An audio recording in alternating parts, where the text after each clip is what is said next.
73, he'd be 74 next month. Almost 74. And the current events of your time you have a pretty good recollection of. Current time? Yeah, as they happened, you have a pretty good recollection. More further back in my memory.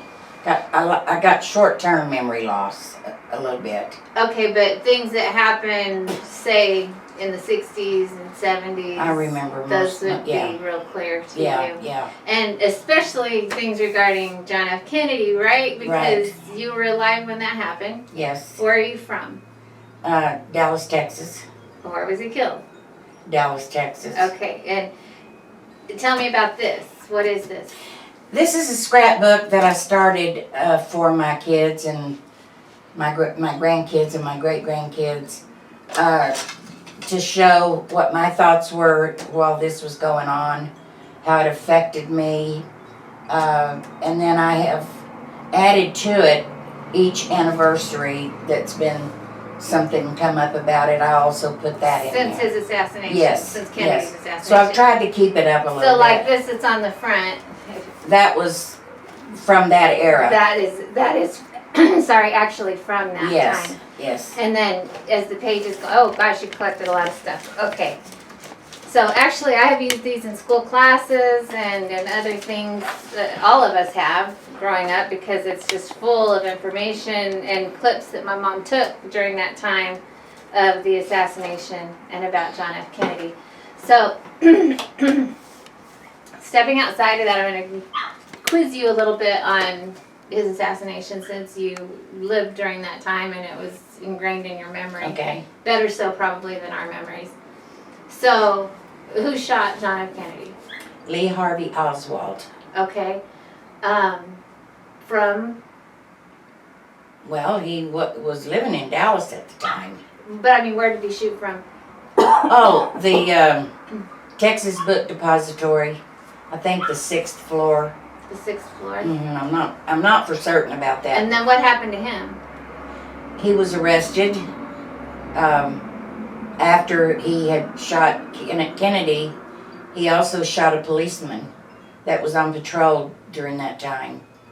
And they finally caught him, put him in jail, and as they were transporting him... Are you talking about Oswald? Yes. Okay. While they were transporting him from one jail to another, a man named Jack Ruby stepped out of the crowd and shot him dead.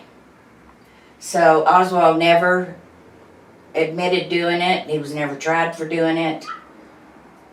Where was Kennedy when he got shot? He was in a motorcade going down through Dallas, downtown Dallas, and where the book depository was. And they had turned a corner and he was in a convertible. They wanted him to ride in a limousine that had a bulletproof top on it, but he didn't. He wanted to be close to the people. So he was in a motorcade, him and Jackie riding in the back seat of a Lincoln Continental car. Who else was in it? Governor Connolly and his wife were in the front seat. Connolly was in front of John Kennedy and his wife was in front of Jackie. So a total of... 4 people in the car. So those were the only 4 people in the car? Yes. And you remember that really clearly? Yes. He had a Secret Service man, what do you call him, guarding the president, that was walking very close to the back of the car. And Jackie started, after the second shot, they said she was spattered with his blood in his brains. And she jumped up out of her seat and was crawling toward the back of the limousine. And the Secret Service guy jumped up on the back of the car and got her down, you know. Okay, and these documents have never been touched? You haven't been through here and changed anything in them? Nope. Nope, so this will accurately reflect history in here? Yes. Okay.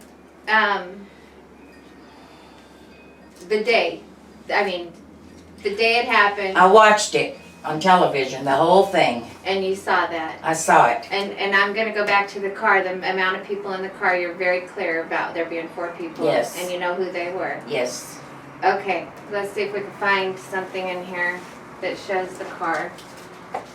These are old. Is that a car? That's the limousine right there. Okay, that doesn't show who's in it very clearly. Let me see if I can find a shot in here. What a tragic event. I can see why it would stick so strongly in your memory.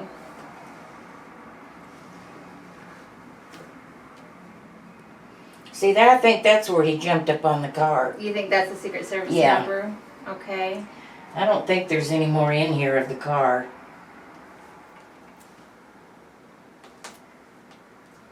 Yeah, you can tell how old it is by the Yeah, how yellow Scotch it tape I is. used. Marla gave me that picture. Oh yeah, her mom. I remember that. Lee Harvey. We don't have many pictures of the car. Oh, that was the moment Yeah, of that's impact. Jack Ruby right there that shot Yeah. him. That's Johnson. Let me see if I can find a picture of the motorcade in the car. It's a very traumatic thing. Now these are my thoughts. I wrote them down. There's about 15 pages in my Oh, own yeah. handwriting of things that. And it's dated November 27, 1963. It's a handwritten diary, Document, a journal yeah. entry of that day that she wrote. So, you've never questioned your memory about it, though. There's a car. Yeah, there's the car. Let's see. Let me see that a little closer.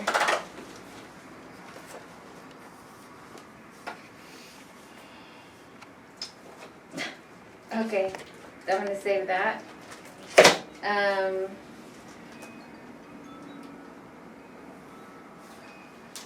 Would you be surprised to know there were 6 people in the car?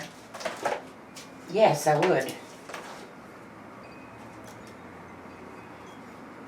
Would you believe it? They might have been riding on the back of the car.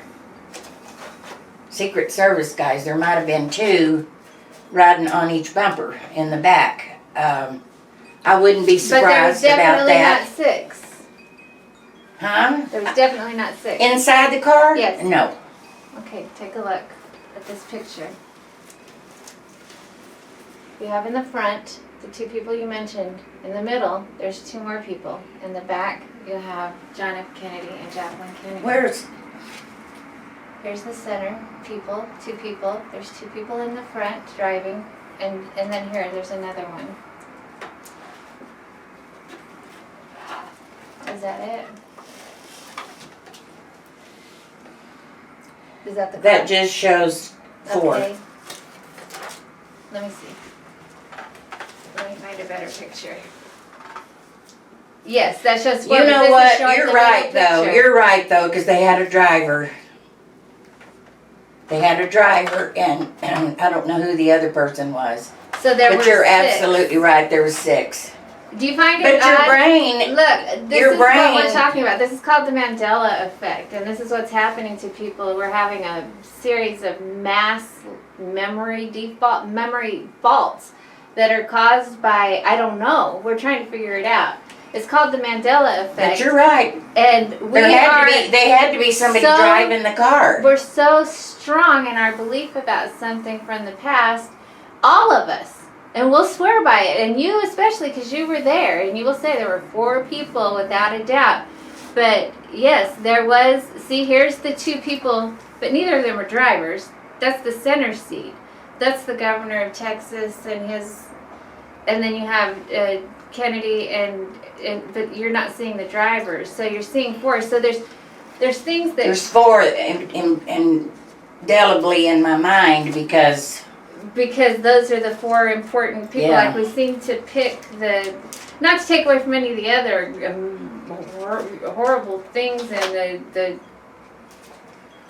the vastness of the event, But it's odd how we just collectively as a nation remember details so clearly that we'll swear by them that didn't actually happen. So this book got me a lot of A's in school, by the way, and so did, for my kids used them. You've had grandkids, great grandkids? I think Nikki used it. My kids used it because it's just a wealth of information. But yeah, there was a driver and a person next to the driver. I don't know who these people were. So yeah, it's amazing that we just remember. So that doesn't Poor necessarily people. mean that I've got Alzheimer's, because No, I couldn't remember the this is other why I two. wanted to talk to you about it. This is why I wanted to talk to you about it, because there are things, like you said, your short-term memory is shot, but there are a lot of things that we think we could swear on happened, but you're not alone in thinking that. Like, anybody you ask will say there were 4 people. There's very few, even people who were present, and they're in your day and time, will say there's 4 people in the car when there's 6. So I don't want you to question your sanity or question your Well, I'm not surprised. your reality. Yeah, I'm not surprised. Because nobody was focused on the driver.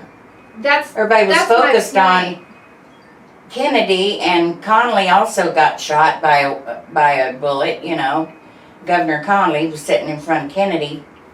And so you focus on those 4, rather than somebody had to be driving the damn car, So I think this is a good lesson for people who are freaking out right now about this whole Mandela thing.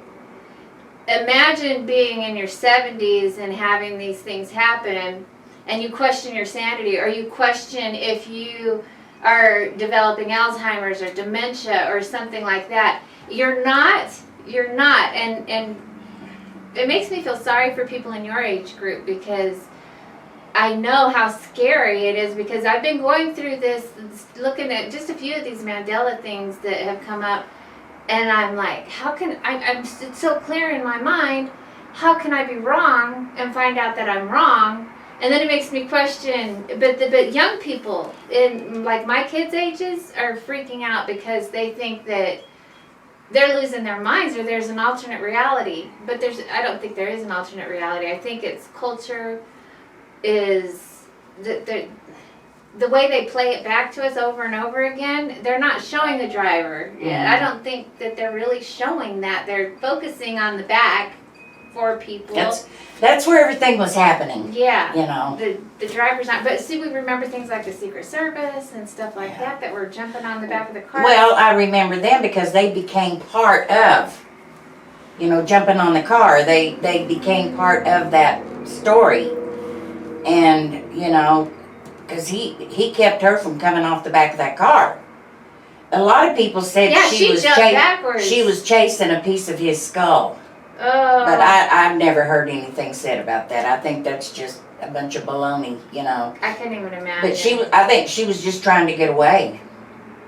Well, yeah, I think it was panic mode. But then you wonder, because she was in such control of her faculties throughout everything that happened. She didn't want to change her clothes. No, she wanted stayed them to there in her bloody dress when they were on Air Force One giving the presidency over. Yeah. Everything Johnson. happening so quick, standing by his casket, and she was on it as he became president. So, I mean, she really showed some poise. Unlike any first lady we've ever had before. Can you imagine living through something like that? How traumatic that was to her.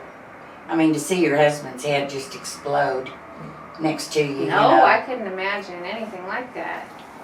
I wonder what. I don't know. What do you think about the conspiracy theories that the CIA killed John Harvey Oswald as a cover-up?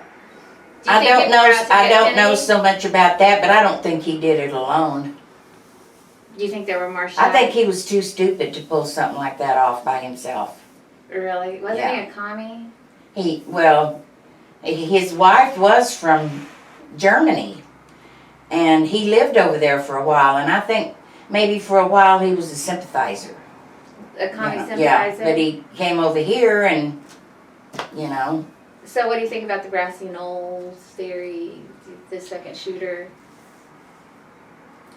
I don't know about that grassy knoll. I mean, that's been a big part of this whole mystery all these years, you know, was that grassy area there that so many people saw, you know, smoke coming from there. Right. So, but did you know that they even doctored the photographs of his autopsy? Mm-mm. They doctored them somehow. I don't know who they did, but how they did it, but one photograph shows the real wound and the other photograph doesn't show it that big or that much blood. And two, I do believe this, I've heard it, and it's probably in here, the doctors didn't want him to leave that hospital. And the CIA jumped in and said he's leaving, and they actually picked his casket up, carried it out, put it on Air Force One. I did hear that it took over an hour for the ambulance to get to the hospital when it was only like a block away from where it happened. Well, that's the hospital, you gave birth in that hospital. I did. The My same- first daughter was born there. In the And same hospital that yeah, he died in in? 1960. Or he was dead on arrival, Yeah. but the same Well, hospital. another thing about this that really hit home was I was just in Dallas 2 months before he was killed. Would you have gone? I might have if I'd had somebody take me. I probably would, but I mean, if you had been in Dallas? yeah, at that oh yeah, time, if I'd had somebody take me, you bet. You bet. You Yeah. were a fan of He was, him? yeah. I don't know, a lot of women were. He was very handsome, you know, and I was so young, I don't know nothing about politics. But I think it would have been nice to go there and see him, you know, but then what would you have seen? That would have been terrible. That would have been awful. I mean, not everybody saw it along the route, just Right, where it well, happened yeah, right where it happened. at the depository. So, but it really had an impact on you, Oh, yeah. Yeah. of course. I'm an American. He was my president. I love you. I love you too. Thanks. Thanks for what? Thanks for doing this interview with Oh, me. I can't wait to watch this on YouTube.